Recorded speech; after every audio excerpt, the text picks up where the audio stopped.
There was something magical about virtual worlds back in the day, a time when all you needed was an email, or let's be real, your parents' email, and a free afternoon to lose yourself in a world of penguins, pandas, and movie stars.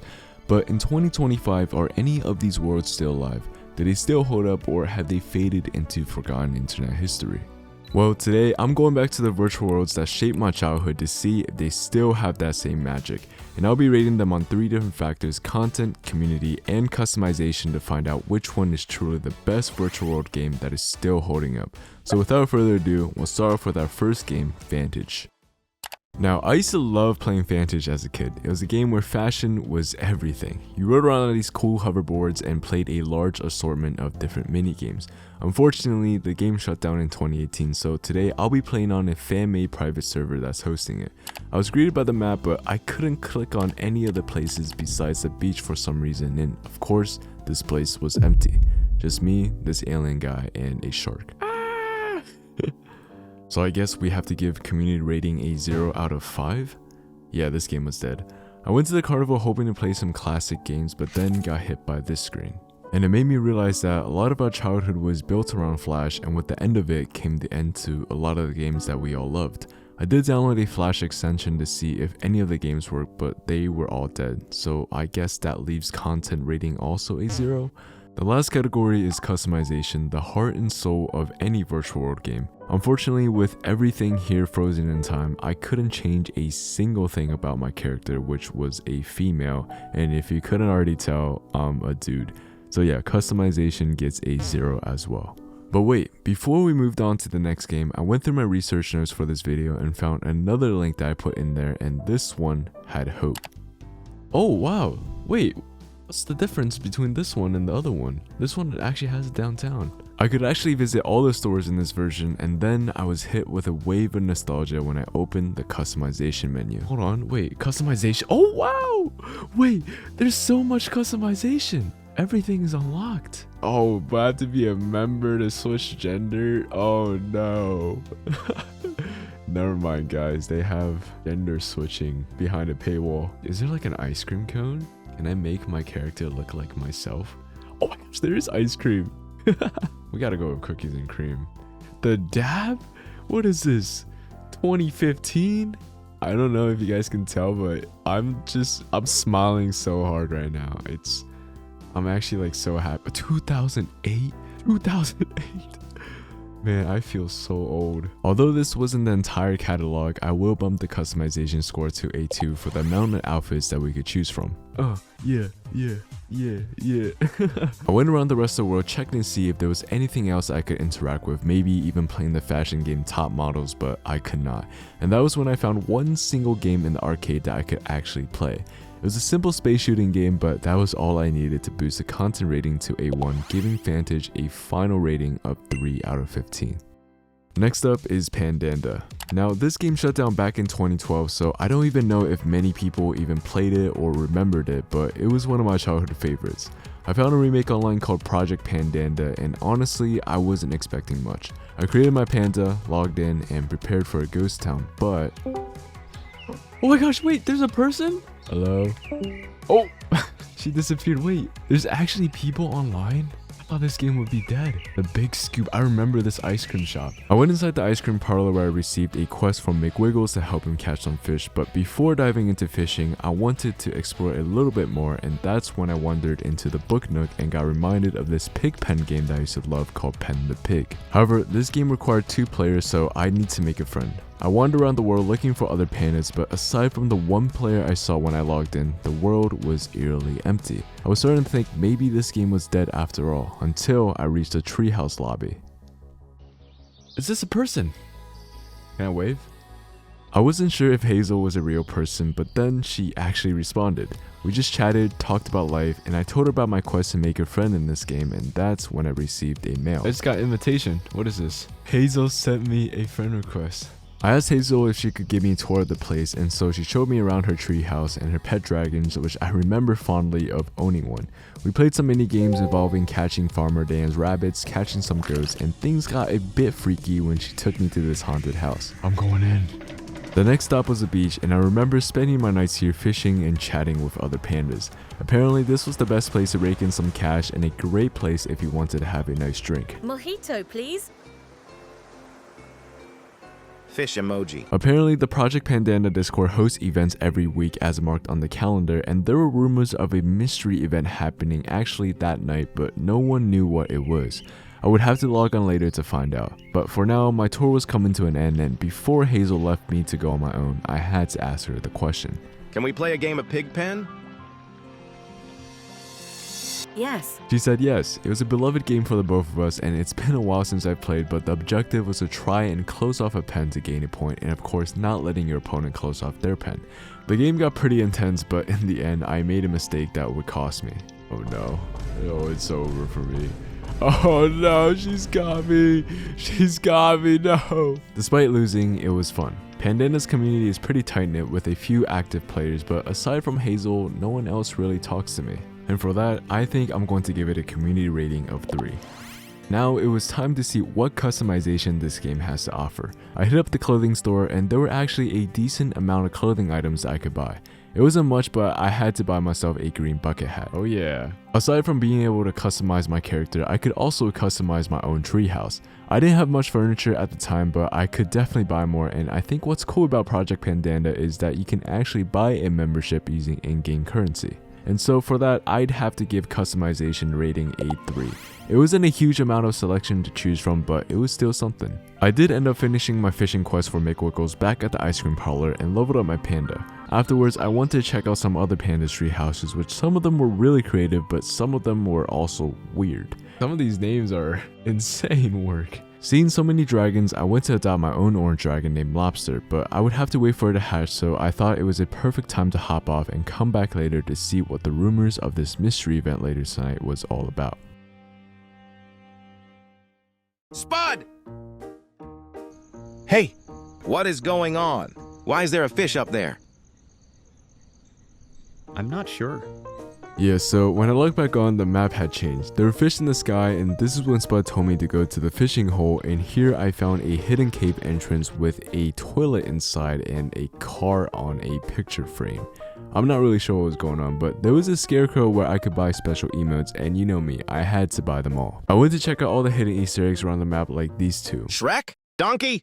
But there were definitely a few weird ones as well. Are you okay, bro?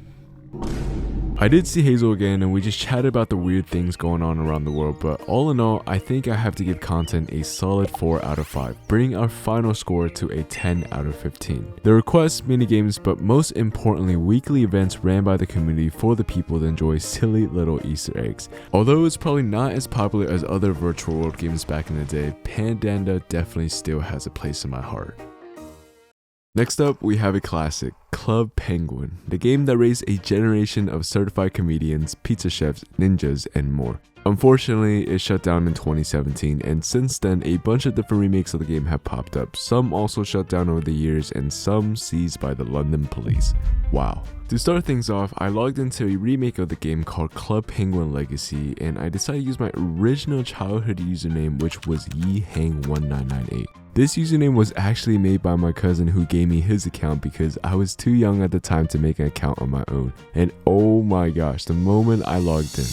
Holy crap, there are so many people. Does anyone know where Jack in Box is? In a box. Fortnite! Yeah, it was bustling. Penguins were everywhere and this community was most definitely still alive.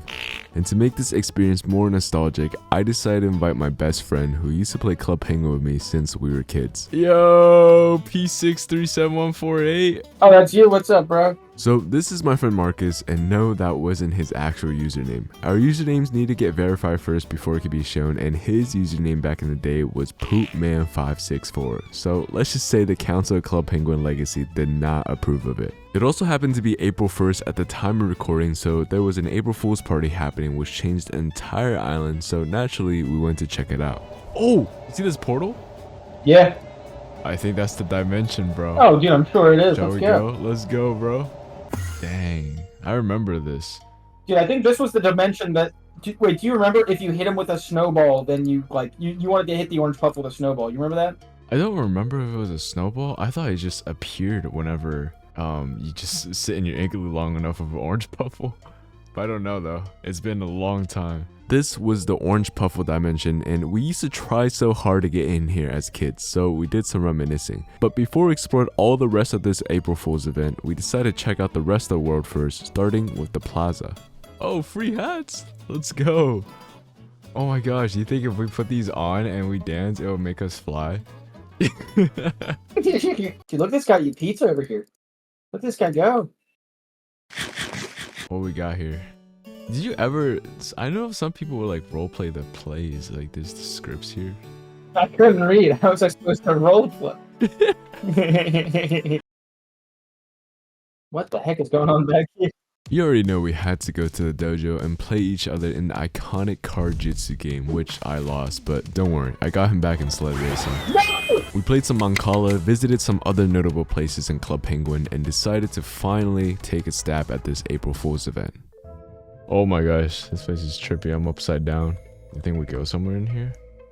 Anything hitting in here, or is this just a room? Wait. Hit party pass, the box. And if you click on each of the open ones, it gives you a clue. Finding this one will turn you around. It is in the room where it is upside down. Oh, I see it.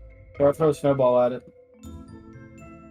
Oh. It looked like we needed to solve riddles to get items in each dimension, and some of them were actually quite hard, but nothing our big bird brains couldn't solve. In one of the dimensions, people were actually hosting a comedy show. What do you call a fish with no eyes? Why are igloos round? So that penguins can't hide in the corners.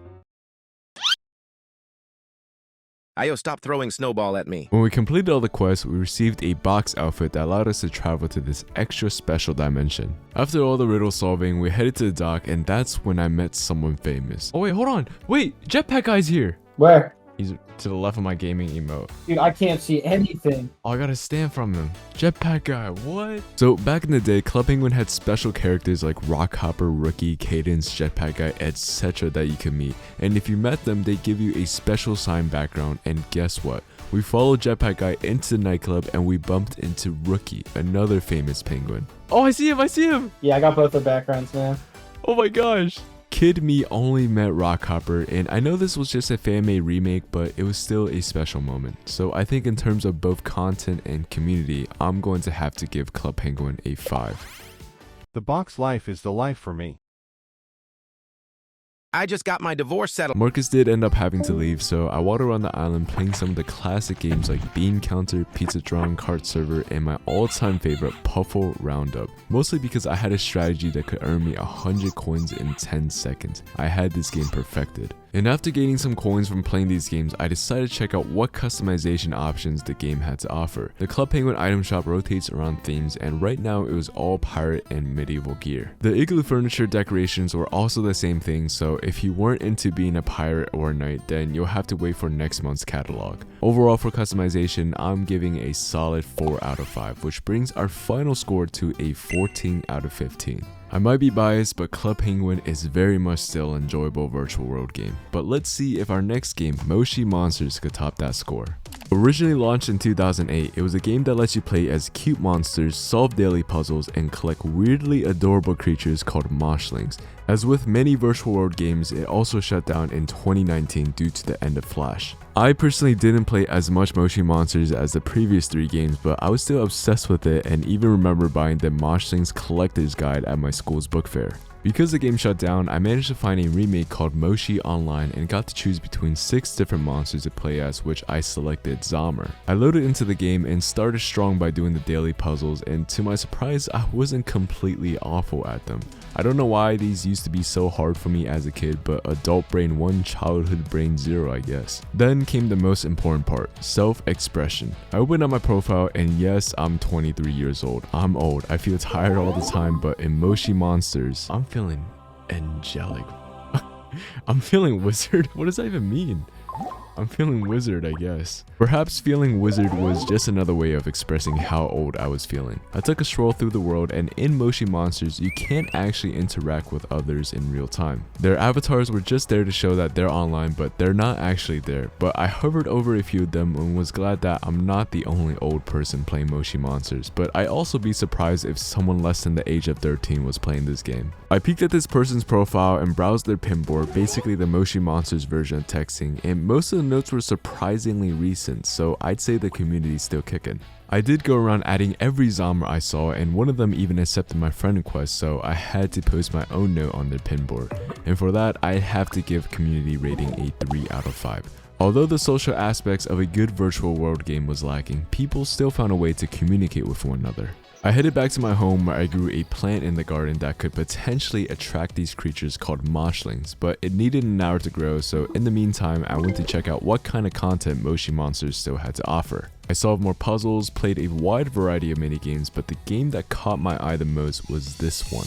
Kung Fu Hula Challenge, what? I was genuinely caught off guard by this, and fun fact, Kung Fu Panda was the first ever movie I watched in theaters as a kid, and it's probably one of my favorite movies of all time, so I think this nostalgia is going hand in hand right now. I was pretty good at the game, I won't lie, but eventually I got bored after I reached 10,000 points, so I went to check out some other content. I played this mission game where I got Fish the Beaver as a reward for finishing it, and I even became a Super Moshi and went on a mission for this alien chick.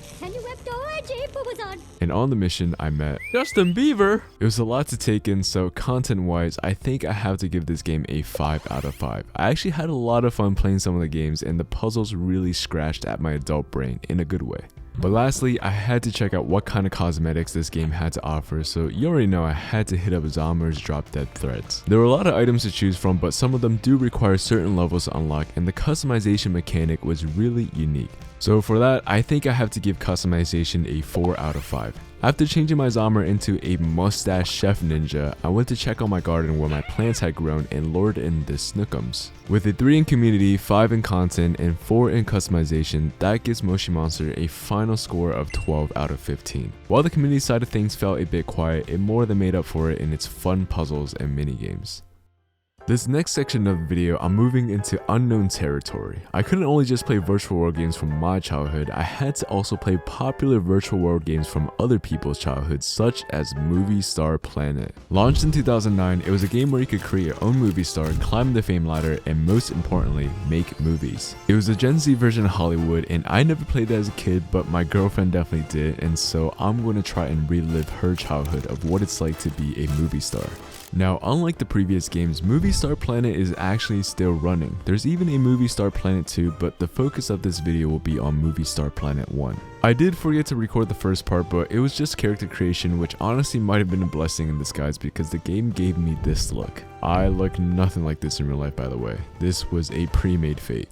Anyways, I dropped into the world and realized something almost immediately. I was literally the only guy here. Front flip, front flip, front flip. I did try to spark up a conversation, but no one responded, so I figured I'd go explore a game. And here I actually met some real people in the middle of a conversation, so I just hit them with a reel just for the funsies, not knowing what they were talking about, but then... Pick me detected. Me? No. Not at all. Him. What? What did I even do? Why would a man be there? I don't know, guys. I didn't feel very welcome in this game, but this next thing was dressed like my pet, so I decided to dress up like this person's dog with its curly brown hair, and then... Snow, your pet needs to be put down. He's cute though. April Fool. LOL. Needless to say, they took turns making fun of me, so the movie star community, I have to give it a 1 out of 5. Eventually, I just kinda stopped trying and made the most cursed outfit imaginable, and somehow they liked it. I don't know, girls are weird, but I told them that it was nice playing with them and checked out the other 2 games I could play. One of them was a Cards Against Humanity type of vibe, and the other was a trivia game to test my big brain knowledge. The other game I had to be level 6 to play, but with only a few games, I think I have to give content a humble 2 out of 5. Now, I thought that maybe my randomly generated character was scaring other girls in this game because if I looked like this in real life, I think my girlfriend would be scared too. Totally not foreshadowing, by the way. So I hit up the shop immediately and I was shocked. There were 1,856 pages of cosmetics to choose from, and most of them didn't even require a membership to buy. What is this? You think I'd be approachable like this? Eventually, this pink dinosaur costume caught my eye, and I thought this would at least make me more approachable, I think. But not only do they have cool cosmetics, I also got a motorcycle and also this throwing up animation. I don't know, I thought it was funny, but I will say I was impressed with the customization, so I have to give Movie Star Planet a 5 out of 5 for customization. With my character complete, I had to bring in my girlfriend Lydia, who was a Movie Star Planet expert back in the day, and get her thoughts on my outfit. Yeah. You like my dinosaur? Oh no, go change your face. Oh, I pressed the random generation for my character. Change your face, it looks so scary. Bro, that man faces in Movie Star Planet are so traumatizing. Like, why they look so ugly?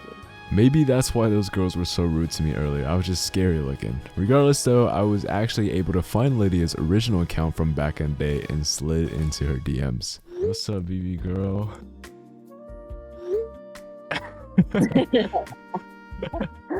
Surprisingly, she actually remembered her login and logged on, so I went to her house in game and tried to hide in her stairs like a weirdo.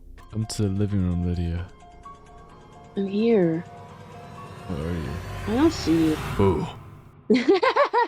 Classic boyfriend move, am I right? But now we're going to look at what made this game truly special. Movies. Yes, players can make their own movies and publish it online for others to watch. It was like YouTube. The more views a movie got, the more it helped the players level up. And if you watched this video this far, maybe consider subscribing. Like Movie Star Planet, it could help me level up too. But we did watch some of Lydia's old movies together, like this one called Unknown Love, and it was actually pretty good being made by a 3rd grader. I was invested in the plot.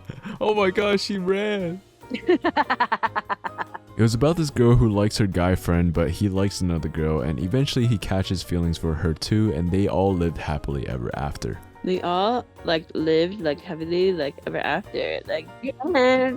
Holy moly. Oh my gosh. 5 stars. I bet these people are 50 years old because they're the same people that I played with. I feel like my beau has been #1 movie star since I was 9. We ended up watching a bunch of other movies and rating them, and some of them were pretty interesting to say the least. Oh my gosh, he got shot up. And for that, I'm going to bump the content rating up to a 3 because there were a lot of movies. This brings our final score to a 9 out of 15. If you enjoy watching romance movies and occasionally toxic drama, then Movie Star Planet was the game for you. Zach OMG. This next virtual world game is another one that withstood the test of time, Webkinz. Launched in 2005, this game had a unique aspect in that you'd buy a real-life stuffed animal, enter the code it came with, and boom, you had a digital version of it in the Webkinz world. I never owned a Webkinz myself, but now nearly 2 decades later, I want to see what the craze was all about. Because I didn't own a Webkinz pet, I had to choose from the free selection of pets. I picked a penguin, gave him a name, and loaded into the Webkinz world. Holy loudness. Here I fed my penguin, picked out a house, obviously the pirate themed one, and threw on a pirate outfit to match the aesthetic, and before I knew it, I was working as an assistant in some doctor's office. I don't really know what's wrong with you, bro. What do you need? Some medicine? You need medicine? Oh.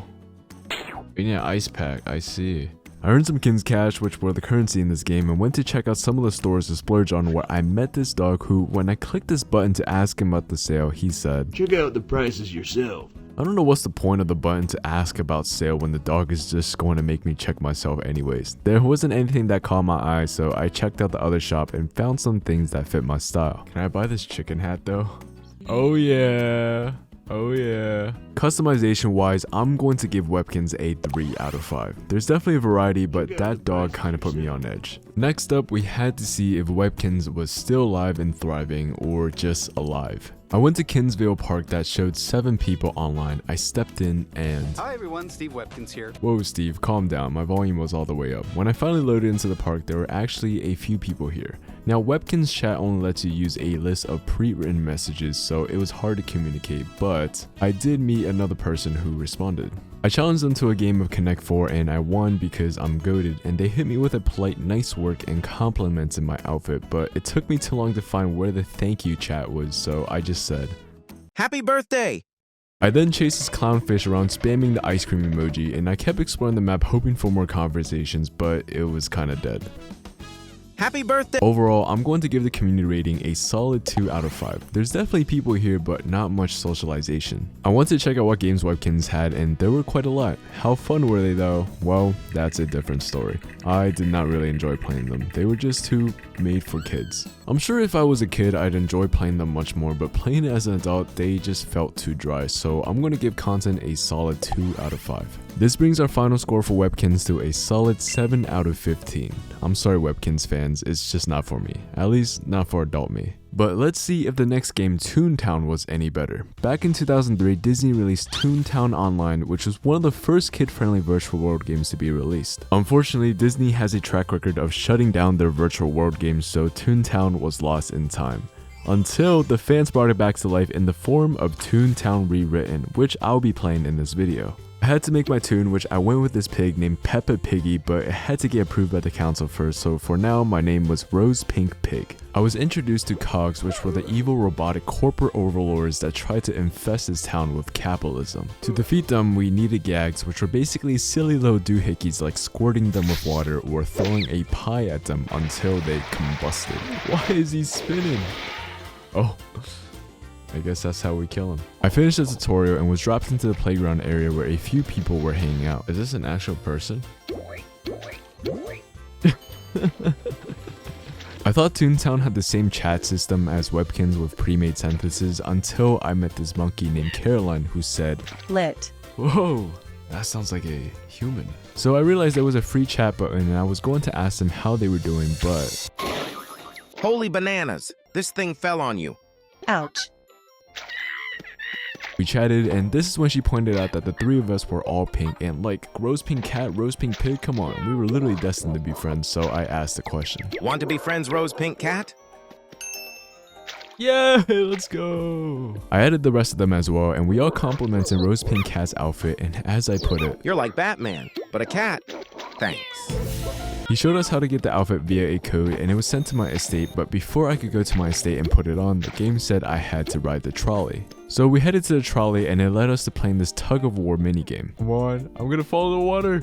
Yes! Let's go! Yay, we make a great team.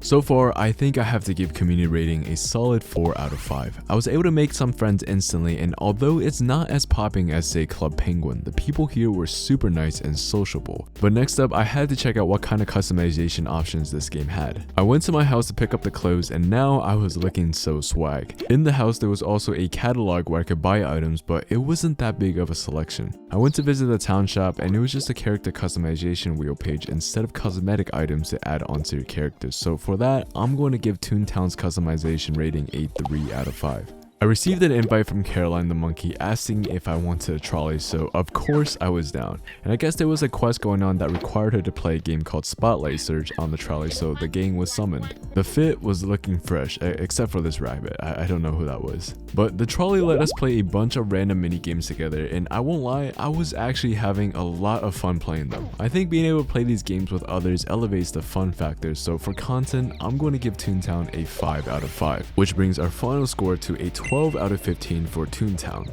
Even though Disney has discontinued a lot of their virtual world games, the community has still held strong over so many years, providing one of the most charming online experiences I've ever had. The last and final game on this list was a game that I wasn't originally planning on playing, but my friend recommended it to me because it was a big part of his childhood. That game was none other than Animal Jam. Launched in 2010 and backed by National Geographic, it was a game designed to teach kids about the wonders of the animal kingdom. 15 years later, it is still up and running, so now as a fully grown adult, I was ready to experience what I missed out on. I booted up Animal Jam Classic and chose to be a panda, naming him Wise Icy Panda because I am cold and full of wisdom. The game dropped me into the magical world of Jamal, where talking animals greeted me. I got to customize my panda and got dropped off in my den where they gave me a quick tutorial on how to decorate it, but after that, I was left alone. Like, that was it. No quests, no directions, just dropped me straight in there. What do I do now? Sleep? Can we dance? Oh yeah. I set out to explore this area named Jama Township, and holy moly, this place was bumping. I did not expect this many players to be here, and there was this player named Bangers advertising their art, so I swung by there then to check it out, and honestly, I was impressed, inspired even, so I tried to make a masterpiece of my own until I realized that I needed diamonds, and diamonds require real life money. I returned to the township to make some friends, but everyone was just shouting, Cheap shop my den. Over 100 shops through the portals in my den. Shop my den, shop my den, shop my den, shop my No one even seemed to notice me as they were all busy advertising their stores, so I went somewhere else on the map. But here, it was the same thing. Instead of people advertising their stores now, it was a bunch of people asking to trade. I was getting a bit overwhelmed, so I headed towards the mountain and found this cozy hot cocoa hut and tried to make some friends here, but no response. And soon, I was all by myself in a game where there were so many active people. So I decided to give the games a go. I played this game called Touch Pull, which involved me touching these sea creatures, and it gave me fun facts about the different animals. I think Kid Me would have actually loved Animal Jam, and I'm sad that I missed out on it. I played this cloud jumping game, a gem breaker game, fruit slinging, which was basically just Angry Birds but with fruits, but in this game the enemy were these creatures called phantoms, so the goal was to take them out. When I finished playing, some new jammers had stumbled into the hot cocoa shop, and so I attempted again to greet them. Howdy. Yo! I was pretty happy that I was able to interact with someone. We chatted about Animal Jam, and this is when they revealed to me the dark side of this game. What do you like about Animal Jam? Nothing. This game is ran by a horrible economy. AJ doesn't like poor people. Dang. As we already saw from joining, this game was basically all about trading and some items you can only get from trading. As this new jammer put it, Yeah, because the rich hoard it. The rich get richer and the broke stay where they belong. I'm being censored. not only was there a broken class system in this game, they also told me about how Animal Jam had a hacking epidemic right now. They even get notifications of people trying to log into their accounts all the time. It was scary, and for that, I'm going to give Animal Jam a community rating of 4 out of 5. There's definitely a very active community and really nice people such as Yummy Bunny, but also some social inequality going on that steers it away from a perfect score. But overall though, Yummy Bunny still loves the game and comes back to it from time to time. They sent me some free items and added me as a friend. This is what I love about virtual world games, sitting down and having a genuine conversation with strangers on the internet. We left the hot cocoa shop and I went to check out the customization features of Animal Jam, and I can already tell from the shops why the rich stay richer, because literally everything was a member only item, meaning you can only purchase it if you had a membership. And with a lot of the rare items only obtainable from trading, I'm going to have to give customization a 3 out of 5. I'm sure people enjoy trading for limited edition cosmetics, but for a new player starting out, it's not very friendly. Content wise though, I actually really enjoy playing the minigames. Some playing alone and some playing with others, so I think I have to give content rating a 5 out of 5, which brings Animal Jam to a final score of 12 out of 15. Although I never grew up with Animal Jam, I'm glad I was able to give it a go in this video today and was able to find such a gem of a virtual world game. So after hours of gameplay and 8 virtual world games later, the numbers are in. Club Penguin takes the crown with a score of 14 out of 15. A timeless classic that captures the spirit of what virtual world games are all about. Friendship, fun, and waddling around in style. But in the end, this video wasn't just about which game won. It was about going back, rediscovering those tiny pieces of joy from our childhoods. So whether you're looking to revisit one of these worlds or just needed a walk down memory lane, I hope that this video brought back a bit of that childhood magic for you. Until next time, this is Wise Icy Panda signing off.